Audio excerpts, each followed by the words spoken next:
Hello students, welcome back. Today we will discuss about part number 3rd of chapter number 9 from class +1 geography. Okay.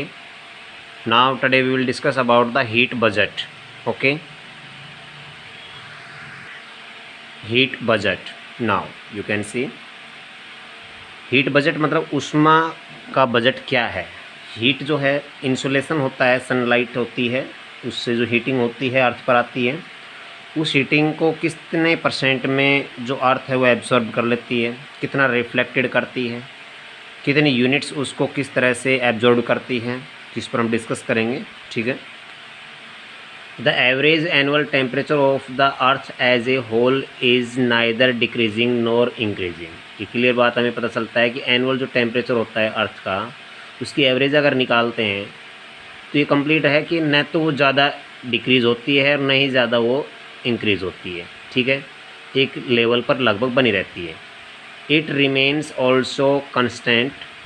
The incoming solar radiation is balanced by an equal amount of the outgoing radiation return from the earth. ये clear बात है कि incoming solar radiation होती है वो complete balance बनाकर रखती है by an equal amount of the outgoing radiation, कि कितनी मात्रा में आउटगोइंग रेडिएशन करनी है।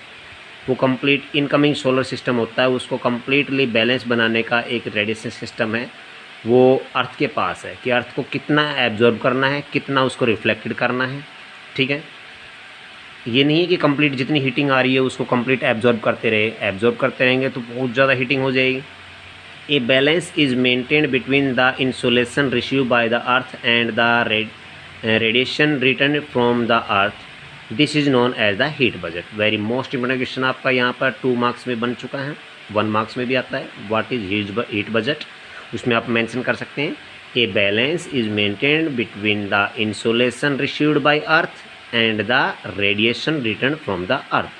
ठीक है, इंसुलेशन रिसीव क्या किया है और रेडिएशन रिटर्न क्या किया है, उसके बीच का जो बैलेंस है वो मेंटेन करती है, अर्थ करती है। इसी को ही हीट बजट कहते हैं। Okay, incoming solar radiation. अब let us assume that the total heat received at the top of the atmosphere is 100 unit. ठीक है, 100 यूनिट में हमारे पास सीधी कंप्लीट जो है वो सोलर रेडिएशन आती है। उसमें हीट लॉस्ट कितना होता है, कैसे होता है, ज़रा देखते हैं। Heat lost, loss of heat due to the scattering 6%। अब स्कैटरिंग के अकॉर्डिंग यहाँ पर जो हीट होती है वो लॉस हो जाती है 6%, यानी कि आते आते वो कम्प्लीटली अपने अकॉर्डिंग जितनी हीटिंग सामने आती है वो ऑटोमेटिकली ही वो 6% तो लॉस हो जाता है उसका ऑटोमेटिक वहीं से हीटिंग के according. Loss of the heat due to the reflection.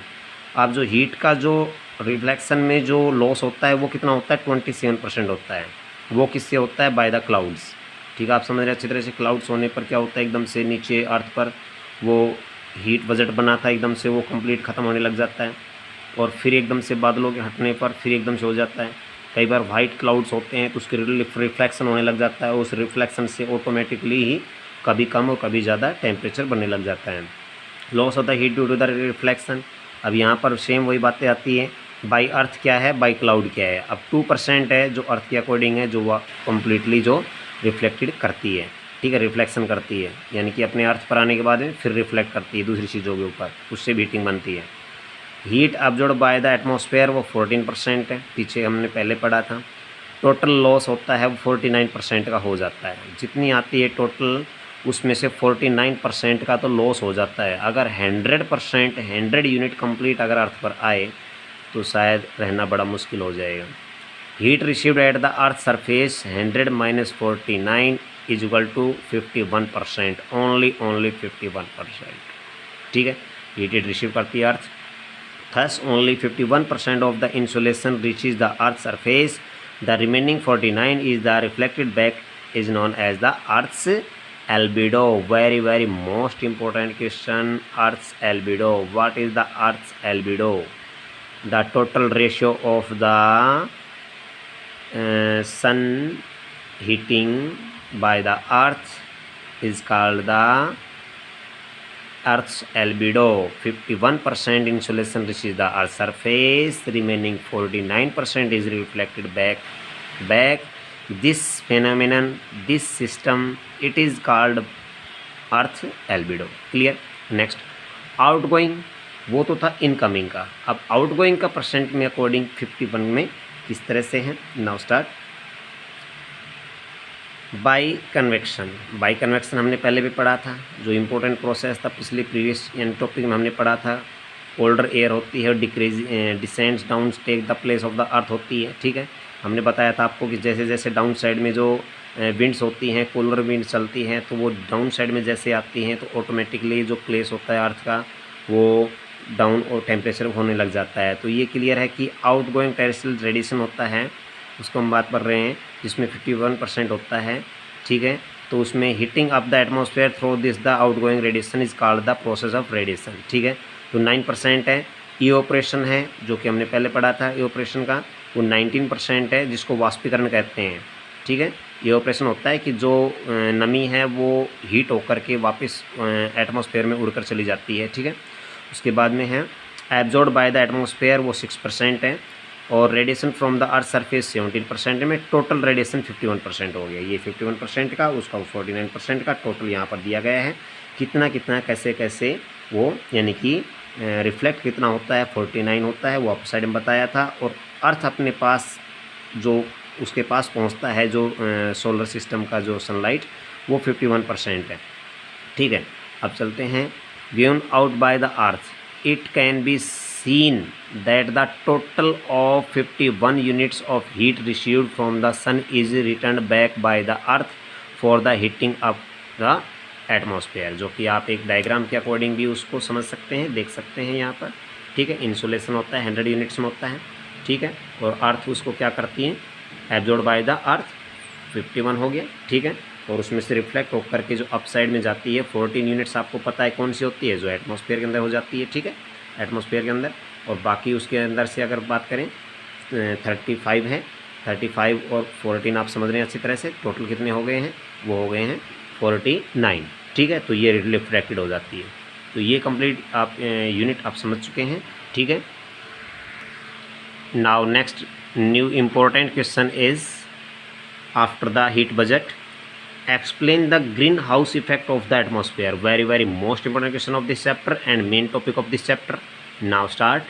It means greenhouse effect क्या है, हरित गृह प्रभाव क्या है, किसे कहते हैं एटमॉस्फेयर में जो होता है। Now atmosphere is heated by the radiation from the earth surface below. ठीक है, हमें पता है कि एटमॉस्फेयर हीट होता है, वो रेडिएशन से होता है from the earth surface below. ठीक है, अर्थ के सरफेस के बिलो में जाने के बाद में जो रेडिएशन होती है उसके अकॉर्डिंग एटमॉस्फेयर होता है, हीट होता है। This action is compared to that of a glass house और green house in which vegetable and the flowers are grown in polar areas. Very most important, ध्यान दीजिए कि कुछ एरियाज ऐसे होते हैं जैसे कि कोल्ड एरिया है, वहाँ पर जो वेजिटेबल्स उगाई जाती हैं, ठीक है, फ्लावर्स जो उगाए जाते हैं, तो वहाँ पर हीटिंग नहीं पहुँच पाती है, और हीटिंग नहीं पहुँचने की वजह से वहाँ क्या करते हैं, वो ग्लास हाउस बनाते हैं। ग्लास हाउस क्या होता है, जैसे कि ग्लास हाउस आप समझ रहे होंगे, जो कांच का घर होता है, ठीक है ना, आपने कभी देखा होगा किसी एरिया में इस तरह से बनाए हुए।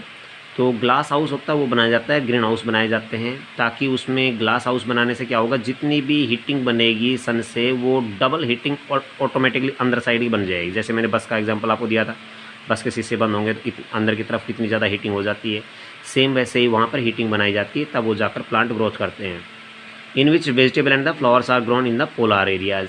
Glass house permits radiation to get it but does not allow radiation to escape out. ये क्लियर बात है, ग्लास हाउस होते हैं वो हमेशा रेडिएशन को ऑटोमेटिकली परमिट होती है गेटिंग करने की, उसको अलाउ नहीं करते हैं, वो एस्केप आउट, बाहर नहीं निकाल सकते। जितनी भी ऊष्मा होगी, हीटिंग होगी, ऑटोमेटिकली धीरे धीरे उसके अंदर स्टोर होने लग जाती है, वो आउट नहीं कर पाते हैं। ठीक है, next time, therefore glass house is warmer from inside than outside. Clear, कि जो ग्लास हाउस होते हैं वो इनसाइड में बहुत ज़्यादा गर्म हो जाते हैं, बेटर देन आउटसाइड।